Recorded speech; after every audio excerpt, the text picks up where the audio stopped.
welcome to an episode of the Product Coalition European Tour. This is the London series where today I'm very excited to be joined by a very old friend. I'm not that old. That was rehearsed. Luke Sherrington, and we're going to be talking about the title here is It's Not What You Put In, It's What You Leave Out, and we're going to be touching on some minimalism concepts during today's session. James Woodley, welcome. Hello. As well. James is my co-host for the London series. Great to have you join me as well. Good to be here. Thank you very much. I want to give a shout out to our location host for the episode, Digital Directories at WeWork in Holborn. Digital Directories is a legal tech startup which provides a platform for people to make informed decisions about legal issues and contact legal experts. Originally founded in Paris in 2015, the French site has over 3,500 lawyers, and due to its success, a sister site in Belgium was launched in 2018, followed by Italy and the UK in 2019, thanks to the Digital Directories team. This tour and every single podcast episode is dedicated to raising awareness for the bushfire affected communities and wildlife in Australia. If you enjoyed this episode, please show your support at bushfire.productcoalition.com. I'm visiting 5 cities across Europe to interview over 50 product leaders like Luke to gain insights, knowledge and experience to share with you, the Product Coalition global community. And if you're just listening to the Product Coalition for the first time, welcome. We're a community of over 500,000 readers, 6,000 Slack members and thousands of podcast listeners. Head to platform.productcoalition.com to find out some more. Before we get stuck in, I must give a huge thanks to the following brands and people that have been major donors to the cause that I'm trying to raise awareness and funds for. Firstly is UserPilot. UserPilot.com is a code-free onboarding and adoption tool designed especially for product management teams. They help increase conversions, user retention rates, and reduce churn by guiding new users to the first aha moment. With interactive walkthroughs, contextual product tours, and onboarding checklists, it allows product managers to build fully customizable, behavior-triggered in-app experiences with a simple visual editor. Head to userpilot.com to book a demo and grab a trial. Shobit Chug is the intentional product manager. Big thank you to Shobit. Shobit's a Google product manager and helps product managers become product leaders and have careers they can be proud of. Go to www.intentionalproductmanager.com and sign up for Shobit's free class on the habits that turn product managers into exceptional product leaders and help them move through their careers fast. Some other sponsors, or I should say donors, are Rich Mironoff, Chris Miles and Luke Sherrington, sat next to me. Hello. I wanted to say the legendary Luke Sherrington. Don't want to get listeners overexcited. Okay, let's get stuck into the icebreaker. In Melbourne, we had a locals guide to Melbourne for the audience. In Sydney, it was a pub quiz. In London, it's going to be a game of English or not. So for you, Luke, okay, I'm going to test your product knowledge on London or not. So this product, was it invented in London or not? The black box flight recorder. I'm going to say yes. Yeah? You ever seen one? No. Hopefully not. No, it's Australian. Black box flight recorder has helped make commercial air travel the world's safest form of travel. James, I'm just realising I'm glad I didn't ask you that question. Yeah. As a pilot in training. Pilot in training over there. Did you know that? I didn't know that, no. No, there we go. And what was interesting about the evidence on this was the team that had the idea was a Melbourne research team exploring why commercial jet aircraft, known as the Comet, had suffered a series of deadly crashes. Now, I don't know if that's one aircraft that kept crashing or many aircraft that had the same theme of crashes, but obviously good thing it did. James, the second one on here. Yep, so the Tube, London or not, or Underground Railway, shall we say? It's got to be, isn't it? It is. Yes. Yeah, so consider yourself lucky to be able to spend half your day in something so historically momentous. The Underground was officially the first of its kind. And the Metropolitan line debuted in 1863 between Paddington and Farringdon. Yeah. Our gift to the world. Every day's a school day. Yeah.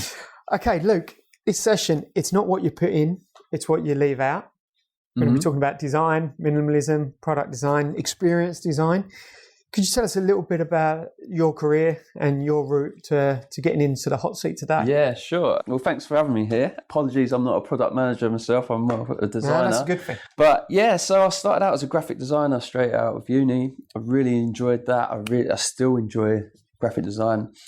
But I fell into web design. And the reason that sort of really appealed to me was because you're able to design something on a bit of paper effectively actually bring it to life and create something that is used by someone else and actually interact with. And that for me was just a bit of a game changer. It was like, wow, oh, okay, we can take this somewhere different. And from there, I sort of wanted to know how these things were built as well. So I started learning front-end development, got into building websites. I was a bit of a hybrid designer stroke developer, front-end, not back-end. That was way too codey for me. And yeah, just progressed from there, really. I've worked at a company that provides websites for the events industry called ASP.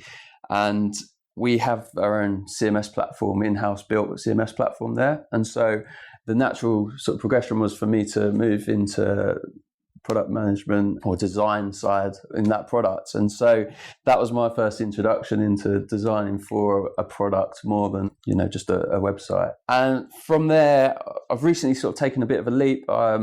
A year ago, I started up a design experience agency called the Kaleidoscope Collective with my good friend Jamie Wallace. We're looking at not only, we work with tech companies, we're doing sort of UX, UI, but also experience design at live events. So we're working with some festivals, even a coffee shop, and the principles are the same for us, really. It's about creating a great experience for the end user. So we're sort of using the same principles throughout, and just getting to work on loads of different creative projects. And for me, that is so rewarding.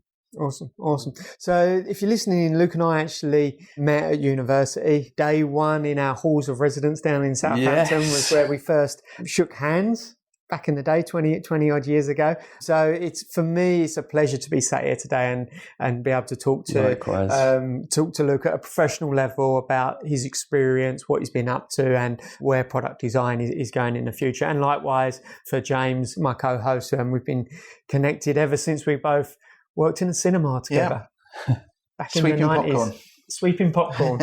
How we've progressed to the upper arches since then. So let's get stuck into this minimalist design approach. So can you talk to me a little bit more about the hard decisions of designing a software product now and how you go about ensuring that you are leaving the right things in and you're not putting rubbish in and you're making those decisions? That quote, it's not what you put in, it's what you leave out. I took that from a film. It's a film called Almost Famous. It is from 2000, I think. And it's about a rock and roll band in the 70s, which is bang on what I'm into. I love my 60s, 70s music and that whole culture and the art scene and everything, fashion, everything. I love it.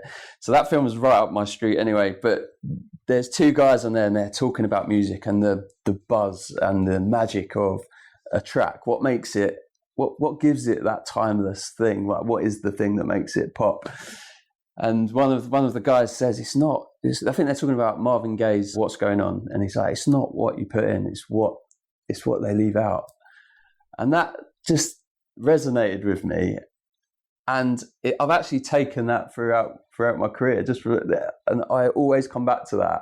I'm always looking for ways to sort of simplify a process, or is there something on the page that doesn't need to be there? Is that detracting from the goals that we've set? So it's just, I find that whatever design principles I'm looking at, I can always take that approach to it. And that's what I've kind of found myself drawn to. But it's also fitted in with my natural personality in life. Since taking this on, I find myself in everyday life trying to simplify general mundane tasks, like even doing the recycling. Yep. It's like we were putting it into one bin, and then at the end of the week we were putting it into another bin that was further down by the drive. That's crazy. So I got the original, the big bin that eventually has to go into, and I put it by the window. So then I just opened the window, put the recycling in, and I was like, yes, that's it's stupid things like that just really make you'll be automating that next. Yeah, exactly. It's like exactly. So I find in my whole life now that I'm trying to, how can I make this more enjoyable by maybe taking something away. Simplifying life overall. So ASP Events, who you built this CMS for over time, and it's now turned into a SaaS product. Now, what I'm hearing is really, it sounds a bit more like a service company. At the start, you were building websites for events as a service, and now you've switched to this sort of platform mentality as a platform as a service, software as a service concept. I imagine that's for some differences to how you go about designing the product, and also the types of conversations you're having with customers, because everything's not bespoke anymore. Yeah, absolutely. We were doing, every website was a custom project, and we were doing this 100 times over, but nothing was connected and nothing was thought about, as we weren't really learning from what we were doing. We're just doing things isolated each time, and that just seemed crazy. So we started to think about how can we reduce steps in our process, how can we the man hours that we're going into with these individual projects, and how can we learn and make sure that we're improving our product and our CMS platform and our offering in general. So we did sort of adopt a different mentality to become more of a SaaS-based product, which had it was tough going in the beginning, because I think the biggest challenge was really changing mindsets internally, more than changing mindsets of existing clients, really, because it's a change and people don't like change. A lot of people want to just keep, no, it's working, but it wasn't really working. So something had to change, and we wanted to progress, and we want to evolve, and we want to be better at our jobs. And so I think the biggest change really was creating this feedback forum and this feedback cycle, which was involving the clients as much as possible. So now we have a scenario where we are gathering real feedback from our clients consistently all the time, and we're feeding it into this feedback loop. And we've got a feedback team that meet up once a month. They discuss all the feedback and decide what goes into a monthly release. And that's transformed everything, because suddenly now we are continuously updating product, rather than before. In the past, we might have taken some feedback on and then waited for a long period of time, then decided what we're going to do, and then planned years of planning, and then a huge release like a year later. That could be too late. People's, especially in the tech world, everything changes so quickly. So now we've got this continuously monthly updates, small updates, like that just keep feeding product, evolving the product, and allowing it to grow. And that's just been, it feels like a really simple process. It feels like it's constantly moving, it's constantly growing, and it's changed quite significantly. That must be more rewarding for your team as well, right? And they're seeing the value a lot quicker. It's rewarding all round, because internally you feel like you're part of something that's moving and changing and being better. But at the same time, the client is as well, because they're constantly getting updates that even they didn't ask for, because other clients have fed back, and we've gone, right, we've got this new stuff now. They're like, oh, these guys are always releasing new stuff. They're really on it. So it's been really, really good, really powerful. So what I hear and like about that is it almost feels like you're starting to create a bit of an ecosystem there. Yeah. One client benefits from another client. Yeah. And before it was just everything was isolated. And was it all throwaway before as well? Yeah, pretty much. We were using some base. But even the site itself, once the event's done, it's post-event, I imagine there's some things that happen, but then that's it for another year. And also, like, from doing this whole process and from using the same sort of base code to begin with, we're able to gather data on the same set of base code, so we can really learn from multiple events and or where we need to improve, or what's not hitting those goals, or what does work really well. Yeah. Okay. I heard earlier about how you bring together a cross section of the business to review feedback and make decisions. I find that really interesting, that you've taken that almost decentralized approach to product management and prioritization. Absolutely. And I really love that. Do you still have a bias around like the highest paying clients and what they want, or do you say stay true to the cause of the platform regardless of what those invoices generators want? Well, it does depend on what it is, but in general, it's not part of the process of who's come up with the feedback. It's more about does it add value to to multiple clients. That's where we're really looking. Those are the bits of feedback that we're really looking to add new features for, because we want to create something that is great for multiple people and potential customers that we haven't even got on board yet.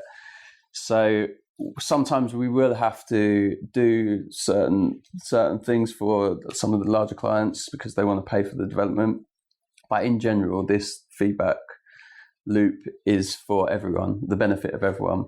But as you mentioned, like getting a cross section of the company involved in this, I feel that that's really important, because before it was, okay, the product team are going to decide all this stuff in a room with the developers and the designers, and that's where it was. But now we've got the sales guys in there, we've got the account managers in there, we've got the delivery team in there. We feel that's really important to get a whole cross section of the company, because they have other ideas. Like account managers, for example, they speak to the clients all day. They know the clients' frustrations and what's going on.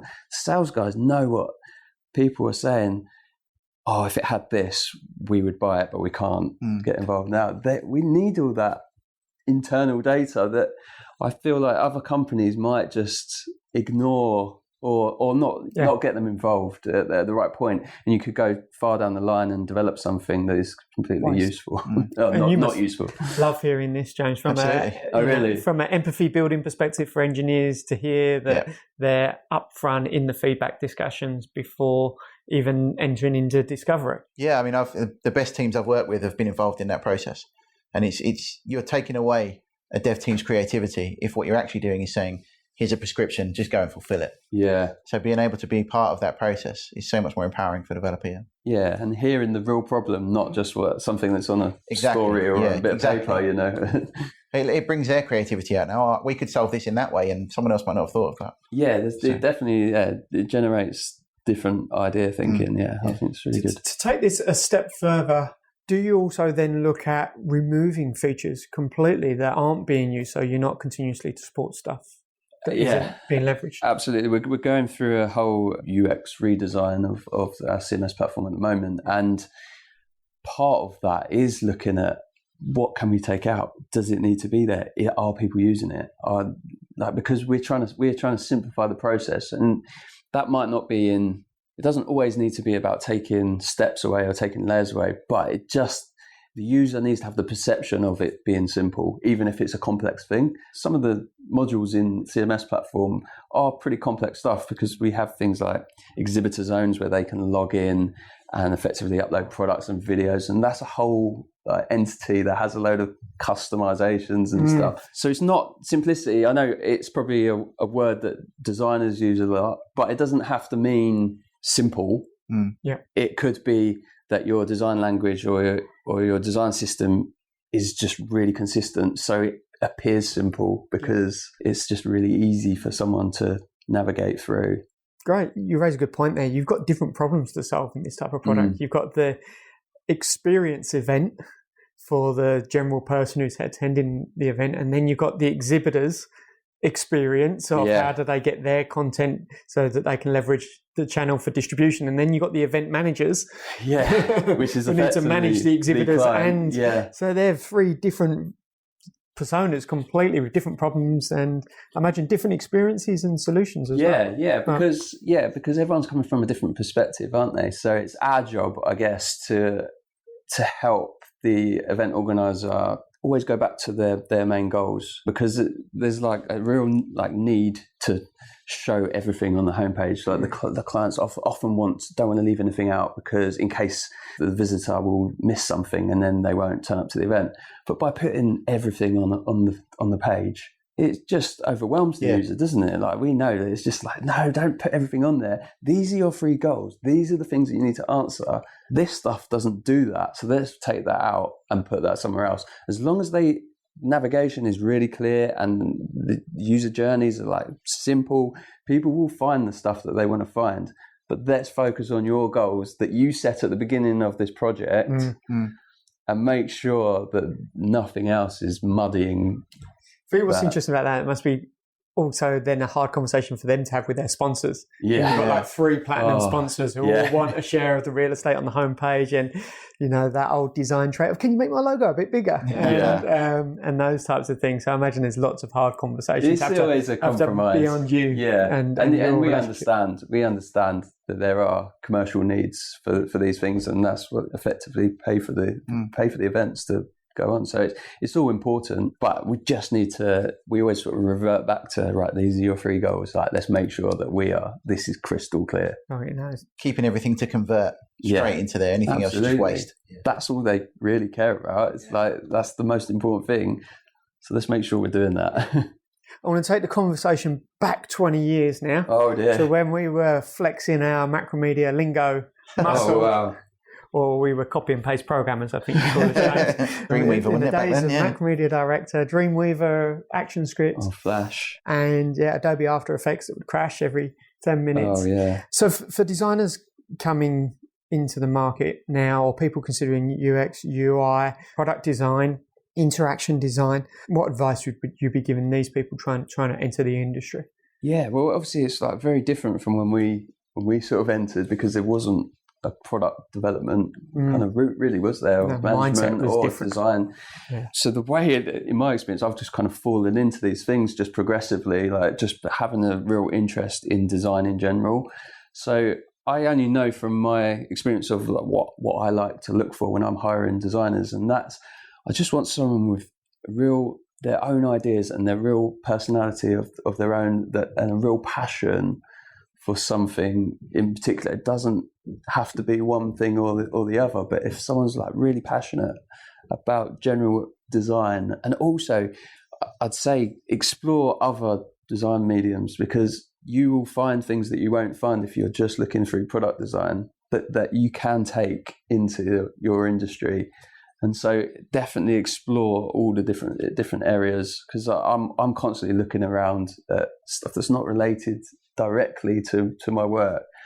However, I'm always finding things. I'm like, oh yes, I love that approach. We could take that approach and adopt it to what we're doing. Because at the end of the day, all the design projects that I'm working on, I use the same principles for all of them. And it's all about solving problems and hitting goals and delivering something of use or an enjoyable experience at the end of the day.